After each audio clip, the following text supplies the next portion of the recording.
नई नई technology, ropeway, cable car, funicular railway अनेक लाया हूँ। अभी हवा में उड़ने वाली बस भी लाने वाला हूँ। अरे भैया जरा रुका हो, फेंके के भी हद होला।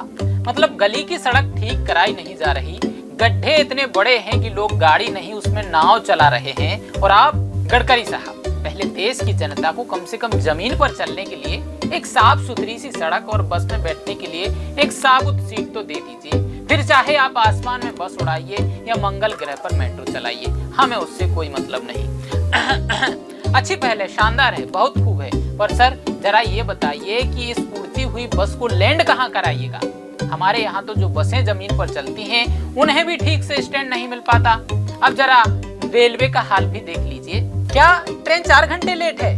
अरे भाई 4 घंटे तो बहुत कम बोल दिया इसने। कृपया ध्यान दीजिए, वाराणसी जोधपुर मरुधर एक्सप्रेस अपने निर्धारित समय 12 की देरी से प्लेटफॉर्म नंबर 4 पर आएगी। यहाँ ट्रेनें 12-12 घंटे लेट चल रही हैं और डिब्बों का हाल सत्यानाश हो गया है। पैर रखने की जगह नहीं है, लोग सीटों के नीचे टॉयलेट के गेट के पास चादर बिछाकर सोने को मजबूर हैं। आम आदमी स्लीपर क्लास का टिकट लेता है और सफर जनरल से भी बदतर करता है, और आप ये कह रहे हैं? अरे मंत्री जी, पहले जो जमीन पर रेंग रही है उसे तो पटरी पर ले आइए। क्या रेलवे आपके अंडर नहीं आता?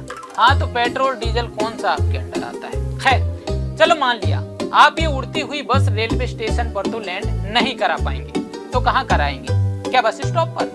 अरे साहब, हमारे देश के बस स्टॉप्स की हालत तो देखिए।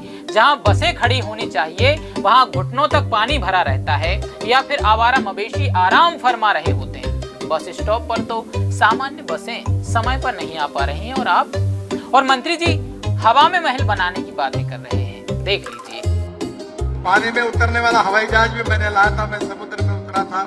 अच्छा, तो इसके ऊपर मैं mass rapid transport system on electricity ये तैयार करके दूंगा, जो मेरे अंडर आती है, ठीक है, जिससे एक कोने से दूसरे कोने कब पहुंचे पता नहीं चलेगा। ये भी शुरुआत इसमें करने की कोशिश करूंगा। जनता की असलियत क्या है जानते हैं आप?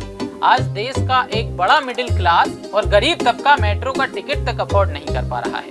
मेट्रो की सवारी उनके लिए एक लग्जरी वस्तु बन चुकी है। ऊपर से प्राइवेट बसों का किराया, तौबा तौबा तौबा तौबा। पर आप तो हथेली पर सरसों उगाने का काम कर रहे हैं। क्या यह नहीं बोलना था? क्यों? योगी जी ने कल स्टेज पर पौधा लगाया है। ओ, तो हथेली पर सरसों भी उग सकती है। ओ नो सेठ। बहरहाल नितिन गडकरी जी, देश आपके विजन की तारीफ करता है, लेकिन विजन और हकीकत के बीच में जो गैप है ना, उसमें देश की जनता पिस रही है। जब तक जमीन पर चलने वाली बस का सफर ठीक ठाक नहीं होगा, तब तक लोकल ट्रेनों में लोगों को जानवरों की तरह ठूस ठूस कर सफर करना पड़ेगा। तब तक आपकी ये उड़ती हुई बस और पानी में तैरता हुआ जहाज सिर्फ एक चुनावी खिलौना और सोशल मीडिया की रील से ज्यादा कुछ नहीं लगेगी। हाँ, रील के लिए तो ये बढ़िया था। ये बात आपसे छिपी नहीं है कि सड़कों की हालत खस्ता है, ट्रांसपोर्ट का सिस्टम बेहाल है, आम आदमी जेब कटवा कर सफर कर रहा है। और साहब, आप उड़ती हुई बस के सपने दिखा रहे हैं। कैसे कर लेते हैं आप ये? मंत्री जी, जनता को हवाई सपने दिखाना बंद कीजिए, मत बेचिए।